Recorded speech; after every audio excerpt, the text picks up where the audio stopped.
Hi guys, welcome to Study Couch. तो आज हम बात करेंगे जनरल साइंस के एमसीक्यूज़ का प्रैक्टिस सेट सेकंड के बारे में, जिसमें कि एज ऑलवेज 10 एमसीक्यूज़ होंगे जो हिंदी और इंग्लिश दोनों मीडियम में आप सबके लिए अवेलेबल होंगे। ये कई सारे exams like UPSC, SSC, NDA, CDS और रेलवेज वगैरह के जो एग्ज़ाम्स होते हैं उन सब के लिए काफ़ी ज़्यादा इंपॉर्टेंट होंगे। और इसके जो बाकी सेगमेंट्स हैं उनको आप ऊपर या तो आई बटन में उसके लिए लिंक मिल जाएगा या फिर डिस्क्रिप्शन में भी जाके वहाँ से आप लोग उन सबको देख सकते हैं। और अगर आपको ये वीडियो यूजफुल लगे then do like, share and subscribe to Study Couch. Okay, so let's start.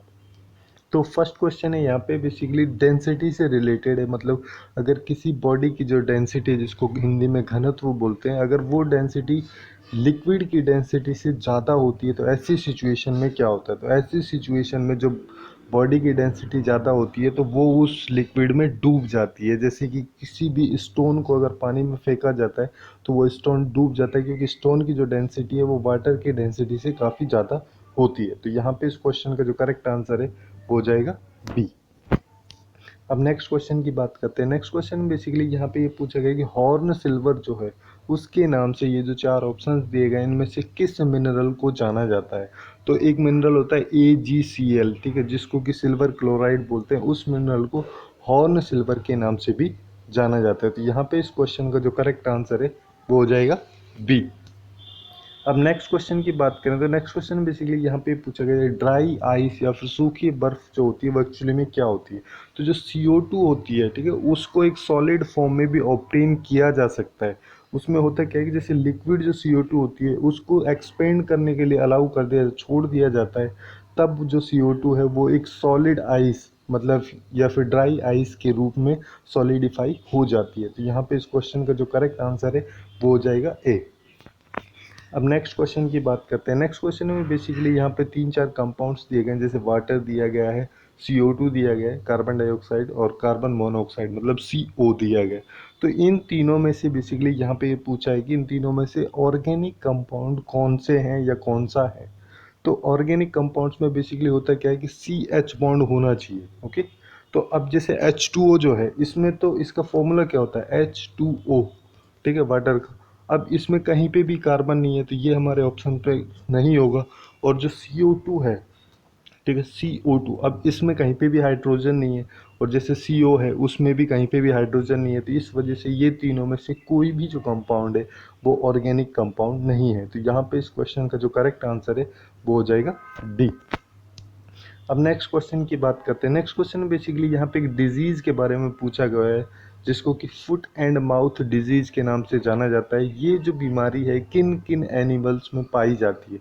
तो ज़्यादातर जैसे कैटल्स वगैरह हो गई या फिर सीप्स हैं या पिग्स जो हैं उन सब में ये फुट एंड माउथ डिजीज़ जो है ये काफ़ी ज़्यादा प्रिवेलेंट होता है। और ये डिजीज़ क्या होता है इससे रिलेटेड आपको एक वीडियो ऊपर आई बटन में या फिर डिस्क्रिप्शन में मिल जाएगी, आप लोग वहाँ पे जाके देख सकते हैं। जो फुट एंड माउथ डिजीज़ है ये होता क्या है और कैसे स्प्रेड होता है एनिमल्स में। ओके, तो यहाँ पे इस क्वेश्चन का जो करेक्ट आंसर है वो हो जाएगा डी। तो नेक्स्ट क्वेश्चन है कि जो हमारी बॉडी है, ठीक है, वहाँ पे जो यूरिन बनता है उसका जो मेजर कंपोनेंट है वो यूरिया होता है। तो यहाँ पे ये पूछा गया है कि हमारे बॉडी के किस ऑर्गन में जो ये यूरिया है इसका फॉर्मेशन होता है। तो यूरिया जो कि एक नाइट्रीजियस वेस्ट होता है, इसका फॉर्मेशन हमारी बॉडी में जो लिवर होता है वहाँ पे होता है, बट जो यूरिन होता है उसका फॉर्मेशन किडनी में होता है। ओके, तो यहाँ पे इस क्वेश्चन का जो करेक्ट आंसर है वो हो जाएगा डी।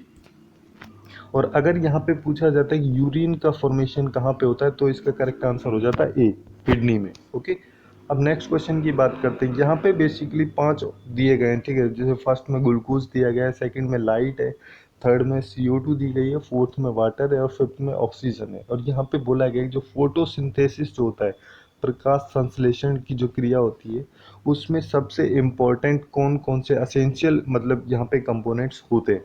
तो फोटोसिंथेसिस के लिए सबसे ज़्यादा रिक्वायरमेंट जो होती है वो होती है लाइट की, उसके अलावा कार्बन डाइऑक्साइड जिसको CO2 बोलते हैं, और उसके अलावा वाटर जिसको H2O बोला जाता है। इन तीनों की मेन रिक्वायरमेंट होती है। और जो फोटोसिंथेसिस है उसके रिएक्शन के बाद में जो प्रोड्यूस होता है वो होता है ऑक्सीजन एंड ग्लूकोज। तो यहाँ पे इस क्वेश्चन का जो करेक्ट आंसर है वो हो जाएगा बी, ठीक है। फोटोसिंथेसिस के लिए जो रिक्वायरमेंट है वो 2, 3, 4 की है, बट अगर प्रोडक्शन की बात की जाती है यहाँ पे तो प्रोड्यूस किया जाता है ग्लूकोज एंड ऑक्सीजन। ओके, अब नेक्स्ट क्वेश्चन की बात करते हैं। नेक्स्ट क्वेश्चन में बेसिकली यहाँ पे ये पूछा गया कि जो 1 एटीएम होता है, जिसको 1 एटमॉस्फेयर भी बोलते हैं, जो बेसिकली प्रेशर को मेज़र करने के लिए कॉमन यूनिट यूज़ की जाती है, वो कितने पास्कल के लिए इक्वल होती है? तो वो होती है 1.013 इंटू 10⁵ पास्कल। तो यहाँ पे इस क्वेश्चन का जो करेक्ट आंसर है वो हो जाएगा ए। अब नेक्स्ट क्वेश्चन की बात करते हैं। नेक्स्ट क्वेश्चन में बेसिकली यहाँ पे बोला गया है कि जैसे ह्यूमन बींग्स जो हम हैं, ठीक है, हमारे जो साउंड को सुनने की जो रेंज है वो कितने है, मतलब कि साउंड के लिए जो ऑडिबल रेंज है वो कितने से कितने तक होती है? तो वो बेसिकली होती है 20 हर्ट्ज से 20,000 हर्ट्ज तक, ठीक है, मतलब 20 से 20,000 हर्ट्ज तक की यूनिट जो होती है ये एक रेंज होती है। इस रेंज के अंदर कि जो भी साउंड्स हैं उन सबको ह्यूमन बींग्स के द्वारा सुना जा सकता है काफ़ी इजीली। तो यहाँ पे इस क्वेश्चन का जो करेक्ट आंसर है वो हो जाएगा C. So next and last question है इस सेगमेंट का, जिसमें बेसिकली ये पूछा गया कि जो परमानेंट मैग्नेट है उसको बनाने के लिए ये जो 4 ऑप्शंस दिए गए हैं, इनमें से कौन से मटेरियल्स जो हैं वो सबसे ज़्यादा सूटेबल होते हैं? तो कोई भी परमानेंट मैग्नेट या स्थायी चुंबक बनाने के लिए सबसे ज़्यादा जो सूटेबल मटेरियल्स होते हैं वो आयरन, सॉफ्ट आयरन होता है, ठीक है, उसके अलावा अल्निको होता है, कोबाल्ट स्टील होती है, और उसके साथ साथ टिकोनल होता है। तो इन तीनों की सबसे ज़्यादा रिक्वायरमेंट होती है, ये सूटेबल मटेरियल्स होते हैं। तो जैसे कि आप लोग यहाँ पे देख सकते हैं ए बी सी तीनों की रिक्वायरमेंट होती है। तो यहाँ पे जो करेक्ट आंसर है वो हमारा हो जाएगा डी, उपरोक्त सभी। ओके, तो यही थे कुछ इंपॉर्टेंट क्वेश्चन जनरल साइंस के एमसीक्यूज के प्रैक्टिस सेट सेकंड से रिलेटेड। सो आज के लिए बस इतना ही। Hopefully you guys find it useful, and if you find it useful then do like, share and subscribe to Study Couch. Thanks for watching and have a good day.